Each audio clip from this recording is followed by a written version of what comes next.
Борбор кала Бишкектин айрым аймактарында таза суу жетишсиздиги күч алды. Бишкек суу канал башкармалыгы билдиргендей, мөңгүлөр жай ээрип, жаан-чачын аз болгондуктан скважиналарда суунун көлөмү азайып, тартыштык жаралган. Мындан улам сарамжалдуу пайдалануу жана жетишсиздигинин алдын алуу максатында сууну көп иштеткен ишканаларга сууну берүү убактылуу токтотулду. Ал эми кээ бир калктуу конуштарда кечки саат 23:00 тарта таңкы саат 6:00 чейин суу өчүрүүлөрү эскертилди.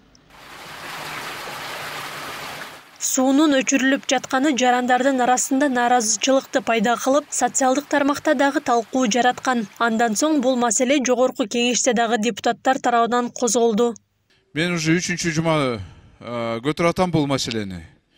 Бирок бир дагы жылыштар жок да. Же өкмөт карабайт, же мэрияда отурум болбойт. Ишылып, же жакшы кененирээк маалымат берилбейт, качан ушул проблема чечилет, же проблема өзү чечилбейт, тескерисинче оорураак болуп атат күн сайын. Ошол маселени жогорку кеңеште уксак мэрде эмне болуп атат ошол суу маселе боюнча? Бүгүнкү күнү мына биздин Бишкек шаарынын тегерегиндеги жыл массивде уже бир жумадан ашуун суу жок. Элдерде сууга болгон боюнча нааразычылык аябай күч болуп атат, Нурланбек Тургунбекович. Ошого мен жогоруда коллегамын колдоп, биздин урматтуу мэрди чакырып, бул суу маселесин эмне үчүн алдын ала көрүшкөн жок, эмне үчүн бүгүнкү күн ушундай кырдаал түзүлүп атат, ошол боюнча маалымат угуп койсок туура болот деп мен колдоп кетер элем. Рахмат. Ал арада Жалал Абад шаарындагы абалга дагы кайрылып өттүк. Айрым көп кабаттуу үйлөрдүн акыркы кабаттарында суунун басымы азайып жатканын айткандар болду. Кечкисинде муздак суу бар болуп, анан ысык суу жок болуп калат. Ошо азыркы мезгилде деле. Анан дагы башталыптыр деп бир күн карайбыз, 2 күн карайбыз, карасак күн деле ушундай болуп атат. Жок болуп калат.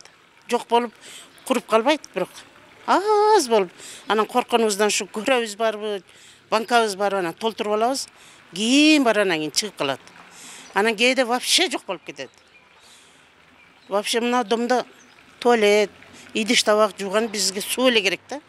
Деген менен Жалал Абад суу канал башкармалыгы калаада суунун жетишсиздиги болбой турганын айтат. Бирок күндүзү басым азайып кеткендигине байланыштуу бактарын түнкүсүн сугарууну жергиликтүүлөргө эскертет. Жалал Абад шаарында суу толугу менен берилип атат. Бизде андай көйгөй болбойт буюрса. Бизде ушу кечки саат 6-дан баштап 8-9га чейин элдер жумуштан келген малда бүт огородуна суу коюп, ошого ошогон бир 8-9га чейин бизде давлениябыз түшүп кетип атат суунун. Андан сырткары бизде ошо домдордо 4-5 этажга чыкпай калды деген болбой атат. Суунун басымы азайып, аз чыгып атат.